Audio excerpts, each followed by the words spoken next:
Ooh, this is scary. You got this. Hey y'all, welcome back to my channel. And today's conversation is long overdue, but it's a hard conversation to have because when you are in your 30s and you still experience moments of like shame and like deep rooted trauma that you have tried to heal, but the other party that has no interest in that and don't want to do their job, baby, it is a hard come down. It is a hard come down. So this conversation is for those of us that are a little bit older millennials, I would say mid to late 30s, that have Gen X parents. That are closer to like their like late 50s, early 60s, and trying to heal trauma that they have left behind.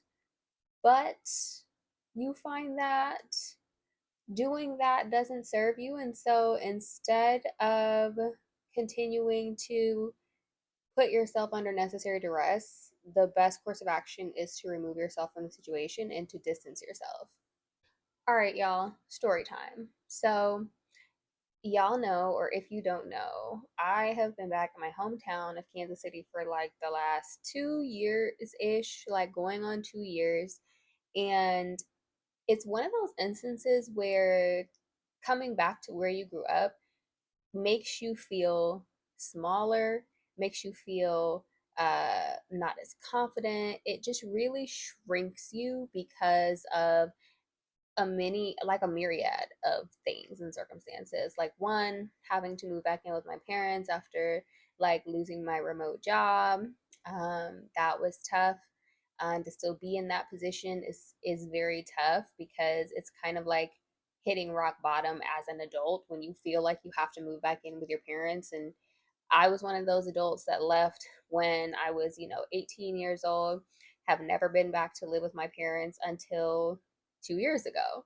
And so that like fall from grace was bad, was hard enough. But mix that now with thinking that the reason that you are being called home, like energetically, is because it's time for you to heal the triggers, the trauma, the childhood wounds that you know, have obtained from your mother and your father. And because they're both still in your same town, your same hometown, you're like, well, okay, cool, maybe I'm coming home because I need to heal those things because there are lessons that I need to learn before I can go back out and like gallivant and have wanderlust and do all the wonderful Saggy moon things that moon and Sagittarius people like to do because we like to be going, we like to be outside. But we like to be outside like in the world, but we like to be in the house. So I don't know how that works, but we make it work. Okay. So let's talk about it. Let's talk about the reality of some situations for some of us, which is sometimes going back home is not to heal old wounds. It's to learn that in order for you to be the most authentic version of yourself that you are aspiring to be, or even that you have come to find, like you know yourself, right? But if the people that you grew up with, if your parents, if your family does not accept the version of you that feels the most authentic and truest to you, then this video is about choosing yourself and choosing to have self respect over the approval and validation of your family, especially your parents. So, when I was growing up, I always wanted the approval of my parents. I was the middle child. I grew up with an older brother and a younger sister. And so, being in a household where you are raised by a single mom, of course, you stretch very thin. And so, you're always feeling like you're fighting to get your parents' love, your parents' attention, your parents' affection, their support. So, no different in my case. That was how I was growing up. I mean, I feel like I did everything to be seen, um, which, when I think about it, really made no sense because neither of my parents ever gave a real fuck about me and like what I was interested in. Like I can even thinking now, I've never ever had either of my parents ask me, "So, what are some things that like make you happy, Tiana?" You know? Like what are some things that genuinely make you feel fulfilled? Like how's your heart? Like how are you doing mentally, physically, emotionally? Like care, real like concern, compassion, support. I didn't grow up with that. For me, whenever I would try and connect with my mother, it would turn into I would go to her with a serious conversation. Like maybe, I was starting my period for the first time and I was just like, what's happening? And I always, always, always was shut down. I was always invalidated. It was always, you're too young to be worried about that. You don't need to be having that conversation right now. We'll talk about that when you're older. And then when I got older, the conversation still never came, and the gap between me and my mother just got wider and wider and wider. And so I think that when you are a little girl and you grow up with a very emotionally unavailable mother, then it pushes you to really try and excel in whatever it is that your talented is, because you think it's your fault for you all not being connected. Like you think that you're the reason behind the disconnect, behind the hostility, behind the volatility, behind them acting cold and distant and like just shut down when it comes to you and their connection.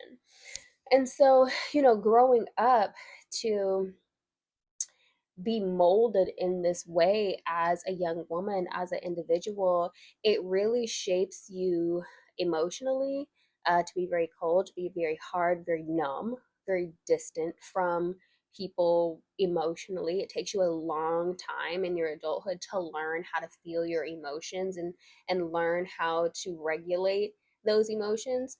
And I feel like a lot of children that grow up with parents that are very emotionally unavailable are children that that grow up to have a attachment disorder. What is it called?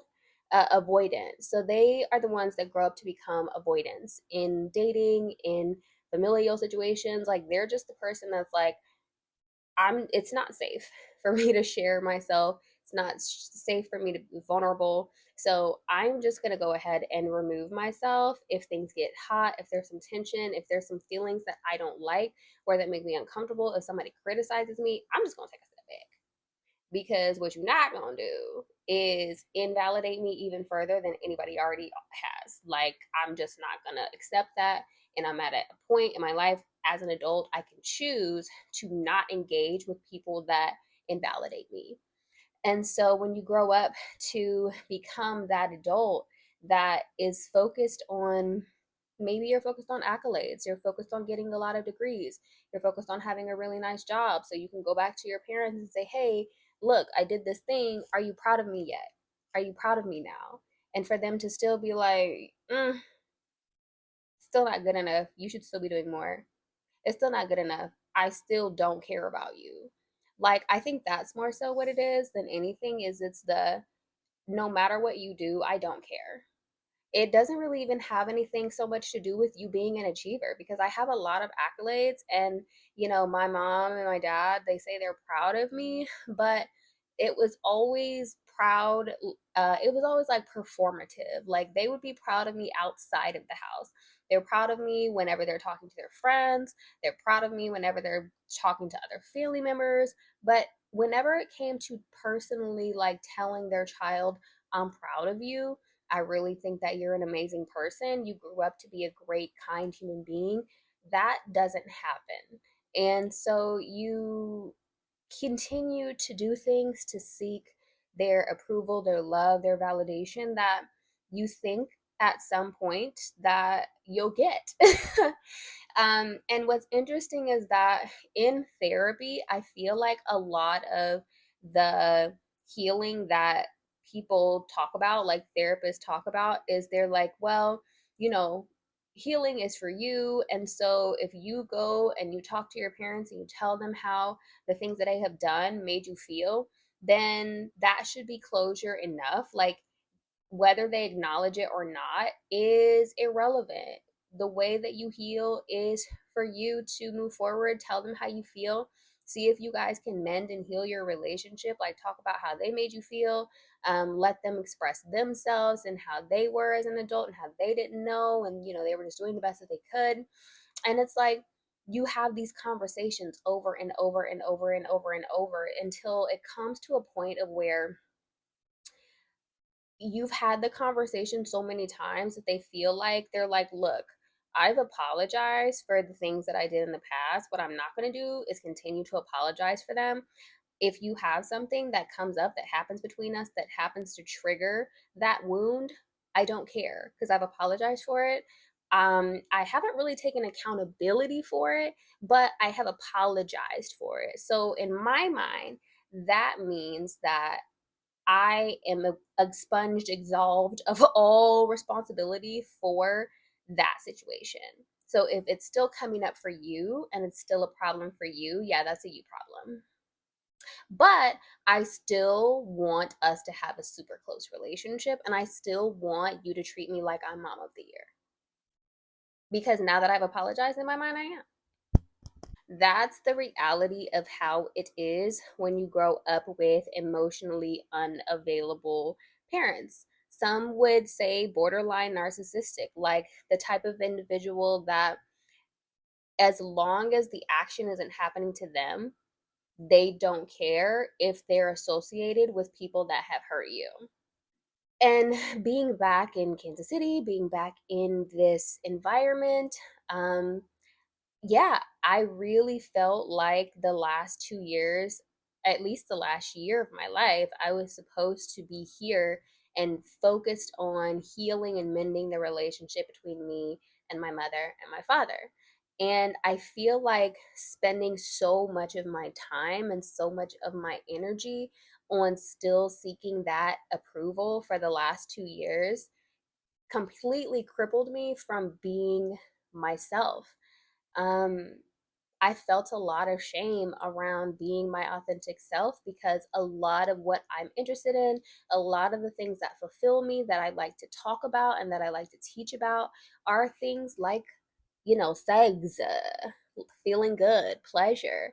I like to talk about sex toys. I do sex toy reviews, and those have been really helpful. What my rose toy video has almost 90,000 views on it. People care about these things. I talk about the occult, and I talk about like spirituality and tarot and mysticism and all of these things. And when you grow up with parents that are very religious, there's also going to put that divide there as well with, oh, you've basically, like, you're a child of the devil. That's what it feels like when you're trying to be yourself amongst, a person that is religious, especially if they're your parent and there's that respect uh title that is put into the mix. Then it really becomes very difficult to not feel shame around being yourself, because there are parts of yourself that you cannot share and you cannot express to your parent. And I think that when you crave connection and closeness with the people that brought you into this world, especially when you see other people that have really close, beautiful bonds with their caregivers, with their parents, it makes you feel defective. It makes you feel like, well, maybe if I denounce and maybe if I just repress, suppress, like just lock this part of myself away, then maybe that will get me closer to them. Maybe it goes back to that validation thing. Maybe that will make them love me or make them show me some kind of support that they didn't, because now I'm a version of myself that they approve of. And when you spend your life, and especially, I feel like the older you get, the more you keep trying to please your parents, especially when you've done the work and you know exactly who you are, there comes a point in a time when you're just like, why the fuck am I still doing this? Like, I have done too much work to be the person that I love, to become the version of myself that makes me feel the most fulfilled, that makes me feel the most at peace, that makes me the happiest. Why am I continuing to belittle myself, dim my light, to be a half version of myself to make somebody happy and to have somebody's approval that has never given a fuck about me ever in their life? I'm talking about, like, since you were born, they have treated you like they wish you hadn't been born because somehow it was you who messed up their life when you didn't ask to be here. you know? So being back here really forced me to look at the familial dynamics and relationships that I thought I was coming back to heal. And it helped me understand that maybe I didn't come back to heal those relationships, but rather I came back to develop a level of acceptance that those are how those relationships are going to be, but that doesn't have to define who I am. And if those relationships do not make me feel good about being who I am, if I love myself, then those connections, those relationships are being cut. They have to go. They cannot come with me as I elevate because I have done the work to be the elevated version of myself. And to be honest, they don't deserve that version of me. I worked too hard to be this amazing, beautiful specimen that has so much empathy, has so much compassion, has developed the ability to feel my emotions, to hold space safely for other people, to be able to be open, honest, transparent, and vulnerable. Like, I had to parent myself. I had to teach myself those things. So why would I allow somebody that has never approved of who I am on any level to have a say in my happiness as this version of myself and what this version of myself decides to create and what this version of myself is happy having and discussing and being as in adulthood, you know? I really thought I came back to heal and mend my family bonds and relationships. But what I realized is that in trying to heal those relationships, I hurt myself. That wasn't my true purpose for coming home. I tried to convince myself that staying connected was the key to my healing, when really what was necessary for me to truly heal was to understand that sometimes letting go is the key to your healing. Distancing yourself from toxic, unhealthy people, places, situations, and circumstances is the real flex. And I know that's hard for people to understand that are very close to their parents or very close to their family members. But, drop in the comments if you are one of those people that you have tried to heal your familial relationships. You have tried time and time and time again to be the bigger person, and every single time it just gets thrown back in your face. It just Every single time you are proven right that staying away was what's best for you. Choosing self was what was necessary in order for you to elevate and to have that glow up. I chose to, instead of seeking validation from people that were never going to understand me, I chose healing and peace and freedom over guilt and shame. I really had to reframe my story and understand that I didn't fail my family. What I did was choosing myself, like the act of choosing yourself, is a form of self respect, not rebellion. I had to realize that I don't need permission to be who I already know that I am. You feel me? I had to be comfortable with embracing my true identity and moving forward with that and being happy and at peace with the fact that as long as I'm happy with who I am at the end of the day, then it doesn't really matter who else wants to jump on board with that. If I am feeling good about the things that I have created and about the ways that I've helped people, the person that I am today, the work that I've done to become this version of myself, then I'm not failing anybody. If anything, I am doing the greatest work that I can, which is what we all come here to do, which is to learn to be our truest, most authentic, genuine self. I have decided that I am no longer dimming my light to make other people feel comfortable. I'm just not. If I want to talk about the occult, I'm going to talk about it. If I want to talk about sex and pleasure and sensuality and sexuality and the importance of those things as divine feminine, I'm going to do that. If I want to teach you about sex magic and cosmic sex, guess what? Come get these gems, baby, because I got them. Okay, I've got them. But instead of seeking approval, I now am stepping into a space of just standing in my own authority. That's it. I am standing in my authority and understanding that that is the greatest, highest version of love. And I release guilt, I release shame, and I am embracing knowing who I am and loving that version of myself and giving myself space to grow, heal, and glow. Because that's what I'm here to do. That's what we're all here to do, right? Grow, heal, glow.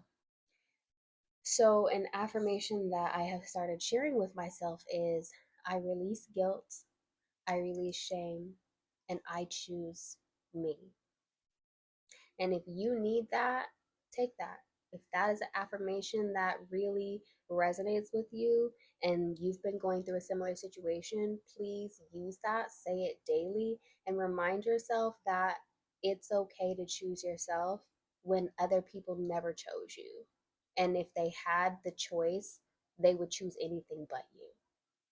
So I want to know, have you guys ever had yourself placed in an environment that made you feel small, that made you shrink yourself, that made you feel less than or inferior? And if you have, drop it in the comments. Tell me about it. Let's talk about it, because I know that I can't be the only one that has come back to their hometown or come back to a familiar situation and learned that the energy hasn't changed.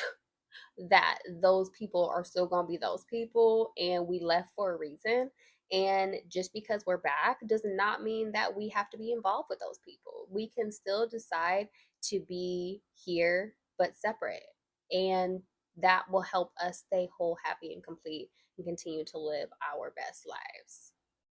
So if you're on your own journey of self liberation, know that you're not alone. We are on this journey together, and it doesn't matter if you're in your 20s, your 30s, your 50s.